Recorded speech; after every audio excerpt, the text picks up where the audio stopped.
दुनिया की दो बड़ी कौमें पाकिस्तान और भारत एक बार फिर कशीदगी के दहाने पर खड़ी थे। खबरों में हर रोज नए इल्जामात, बयानात और खदशात की गूंज सुनाई देती थे। लोग खौफजदा थे कि कहीं यह तकरार किसी बड़े सानहे में न बदल जाए। कराची के एक नौजवान सहाफी आरिफ और दिल्ली की एकर पोर्टर सोनिया एक दूसरे से एक बिना लाकवामी मीडिया प्लेटफॉर्म के जरिए जुड़े हुए थे। दोनों का ख्वाब था अपने अपने मुल्कों के दरमियान बढ़ती हुई नैनफर्त को कम करके एक पुल बनाया जाए। आरिफ ने एक दिन सोनिया को मैसेज किया, नफरत की खाने सब सुनाते हैं, क्यों न हम दोस्ती की एक ची खाने ढूंढें। सोनिया ने फौरन जवाब दिया, हाँ, ये वो वक्त है जब हमें साबित करना होगा कि आवाम की आवाज जंग नहीं, अमन है। दोनों ने एक खफिया मंसूबा बनाया।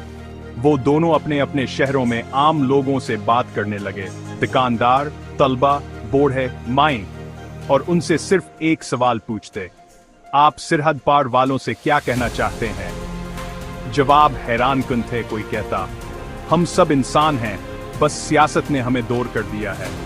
कोई कहता, अगर कभी मौका मिला तो मैं अमृतसर की गलियों में गुलाब जामुन खाने जाऊंगा। किसी बुजुर्ग ने आंसू भरी आंखों से कहा, मेरे बचपन का दोस्त लाहौर में है, 50 साल हो गए मिले बगैर। आरिफ और सोनिया ने इन आवाजों को इकट्ठा करके एक खूबसूरत डॉक्यूमेंट्री बनाई जिसका अनवान रखा सरहद के पार ख्वाब। जब ये फिल्म दोनों मुल्कों में रिलीज हुई तो लाखों लोगों ने देखी। सोशल मीडिया पर अमन की आवाज ट्रेंड करने लगा।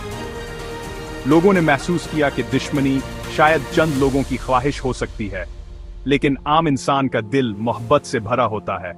तनाव अब भी था, मगर पहली बार ऐसा लगा जैसे दोनों तरफ से कोई सरगोशी कर रहा हो। हम जंग नहीं, मोहब्बत चाहते हैं।